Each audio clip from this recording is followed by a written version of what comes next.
कपिला गौ की उत्पत्ति कथा। युधिष्ठिर ने कहा, भारत, आप गोदान के उत्तम गुणों का फिर से वर्णन कीजिए। आपके मुंह से इस अमृतमय उपदेश को सुनते सुनते मुझे तृप्ति नहीं होती। भीष्म जी ने कहा, बेटा, वात्सल्य गुण से युक्त एवं उत्तम लक्षणों वाले जवान गाय को वस्त्र उड़ाकर ब्राह्मण को दान करने से मनुष्य संपूर्ण पापों से मुक्त हो जाता है और उसे असुर नामक अंधकार में लोकों नरकों में नहीं जाना पड़ता। जिसका घास खाना और पानी पीना समाप्त हो चुका हो, जिसका दूध नष्ट हो गया हो, जिसकी इंद्रियां काम ना दे सकती हो, अर्थात जो बूढ़ी और रोगड़ी होने के कारण जीर्ण शीर्ण शरीर वाली हो गई हो, ऐसी गौ का दान करने वाला मनुष्य ब्राह्मण को व्यर्थ कष्ट में डालता है और स्वयं भी घोर नरक में पड़ता है। क्रोध करने वाली, मरकही, रुगड़ा, दुबली पतली तथा जिसका दाम ना चुकाया गया हो, ऐसी गौ का दान करना कदापि उचित नहीं है। हृष्ट पुष्ट, सीधी सुलक्षणा, जवान एवं उत्तम गंध वाली गौ की सभी लोग प्रशंसा करते हैं। जैसे नदियों में गंगा श्रेष्ठ है, वैसे ही गौओं में कपिला गौ उत्तम मानी गई है।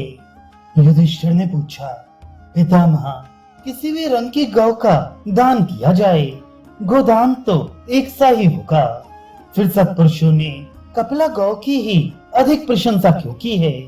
मैं कपिला के महान प्रभाव को विशेष रूप से सुनना चाहता हूँ।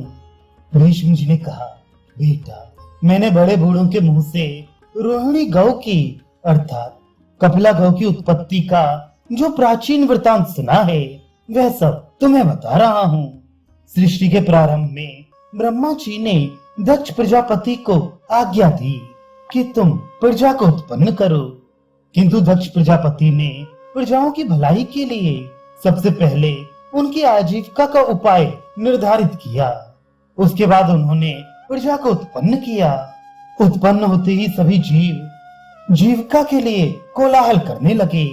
जैसे भूखे प्यासे बालक अपने माँ बाप के पास दौड़े जाते हैं, उसी प्रकार समस्त प्रजा जीविका दाता दक्ष के पास गई।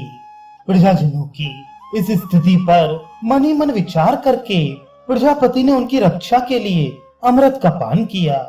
अमृत पीकर जब वे पूर्ण तृप्त हो गए तो उनके मुख से सुरभित अर्थात मनोहर सुगंध निकलने लगी। उस सुरभि गंध से सुरभि गौ प्रकट हुई, जिसे प्रजापति ने अपने मुख से उत्पन्न होने वाली पुत्री के रूप में देखा।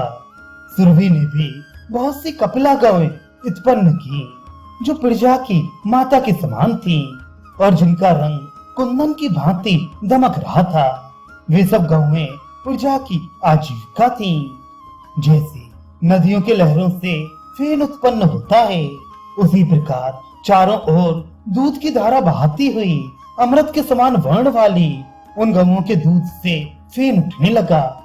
एक दिन की बात है, भगवान शंकर पृथ्वी पर खड़े थे। उसी समय सुरभि के एक बछड़े के मुंह से फेन निकलकर उनके मस्तक पर गिर पड़ा। इससे वे कुपित हो उठे और अपनी ललाटाग्नि की ज्वाला से मानो रोहिणी गौ को भस्म कर डालेंगे, इस तरह उसकी ओर देखने लगे। रुद्र का वह भयंकर तेज जिन जिन कपलाओं पर पड़ा, उनके रंग नाना प्रकार के हो गए, किंतु जो वहां से भागकर चंद्रमा की शरण में चली गईं, उनका रंग नहीं बदला। वे जैसी उत्पन्न हुई थीं, वैसी ही रह गईं। तब प्रजापति ने महादेव जी को कुपित देखकर उनसे कहा, प्रभु, आपके ऊपर अमृत का छींटा पड़ा है। गौओं का दूध बछड़ों के पीने से झूठा नहीं होता। जैसे चंद्रमा अमृत का संग्रह करके फिर उसे बरसा देता है, उसी प्रकार वे रोहिणी गौएं भी अमृत से उत्पन्न दूध देती हैं। जैसे वायु, अग्नि, स्वर्ण, समुद्र तथा देवताओं का पिया हुआ अमृत, इनमें उच्छिष्ट का दोष नहीं होता, वैसे ही बछड़ों को पिलाती हुई गौ भी दूषित नहीं मानी जाती। तात्पर्य यह है कि दूध पीते समय बछड़े के मुंह से गिरा हुआ झाग अशुद्ध नहीं माना जाता। ये गौएं अपने दूध और घी से संपूर्ण जगत का पालन करेंगी। सब लोग इनके अमृतमय दूध को पीना चाहते हैं। ऐसा कहकर प्रजापति दक्ष ने महादेव जी को बहुत सी गौएं और एक बैल भेंट किए तथा इसी उपाय से उनके चित्त को शांत किया। महादेव जी ने भी प्रसन्न होकर उस वृषभ को अपना वाहन बनाया और उसी के चिन्ह से अपनी ध्वजा सुशोभित की। इसी से उनका नाम वृषभ ध्वज प्रसिद्ध हुआ। तदनंतर देवताओं ने महादेव जी को पशुओं का राजा पशुपति बना दिया और गौओं के बीच में उनका नाम वृषभांक रख दिया। इस प्रकार कपिला गौएं अत्यंत तेजस्विनी और शांत वर्ण वाली हैं। इसी से उनको दान में सब गौओं से प्रथम स्थान दिया गया है। गौएं संसार की सर्वश्रेष्ठ वस्तु हैं। वे जगत को जीवन देने वाली हैं। भगवान शंकर सदा उनके साथ रहती हैं। वे चंद्रमा से निकले हुए अमृत से उत्पन्न हुई हैं तथा शांत, पवित्र, समस्त कामनाएं पूर्ण करने वाले और जगत को प्राण दान देने वाली हैं। अतः गोदान करने वाला मनुष्य संपूर्ण कामनाओं का दाता माना जाता है।